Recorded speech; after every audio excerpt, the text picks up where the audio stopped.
MARTA, or the Metropolitan Atlanta Rapid Transit Authority, is the main transit agency of Atlanta, Georgia, with a sizable Metro Rail rapid transit network.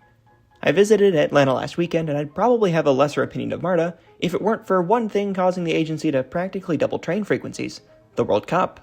So let's talk about what Atlanta is doing right in terms of transit access during this massive event.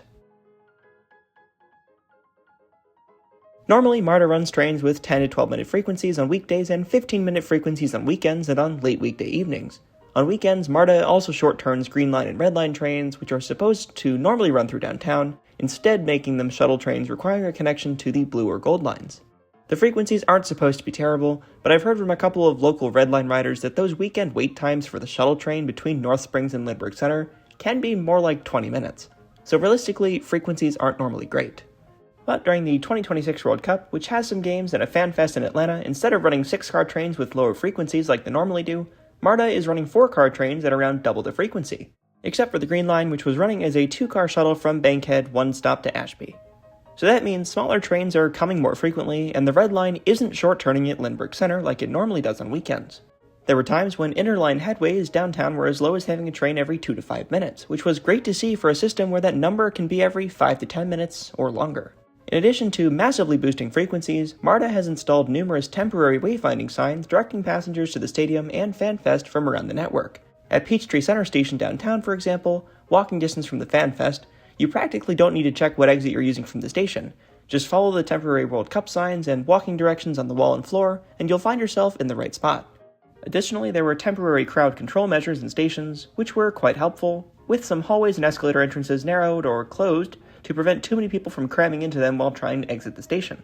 I imagine this was helpful for visitors who didn't know where they were going, especially considering how crowded some of these trains were with fans headed to the stadium and FanFest. Perhaps the most visible sign of MARTA taking the World Cup seriously was the placement of transit ambassadors throughout Atlanta's transit network. I don't think I've ever seen an operation of adding additional staff in strategic locations around a network done so well on any transit system I've written. There were also transit police officers visible throughout the rail system both on trains and in stations for added safety and security alongside the higher amount of passengers. So props to MARTA for really getting this all organized quite well. Lastly, let's talk about the fare situation, and this is key.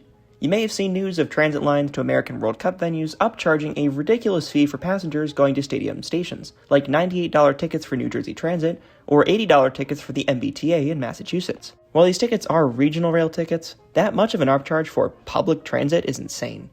Public transit is for everyone, and this pricing puts fans in a bind to either pay up or find some other way to get there, despite the trains being the best and most efficient option for moving tons of people quickly. And though it's a metro instead of a regional rail system, MARTA is not upcharging at all for passengers going to the World Cup events. $2.50 is the standard one-way fare, and that's all MARTA's charging. And some riders are probably even getting free rides between certain stations around the city, given that MARTA is actively replacing all fare gates in the system with new ones to be compatible with the updated Breeze Card ticketing system, with some stations only being accessible through emergency gates, or old fare gates simply being left open because they can't read the new cards and there's no way to pay. Though this situation is actively changing as the new ticketing technology rolls out. The point is, MARTA isn't upcharging passengers going to the events around the SEC District Station by the stadium, and that's really nice to see.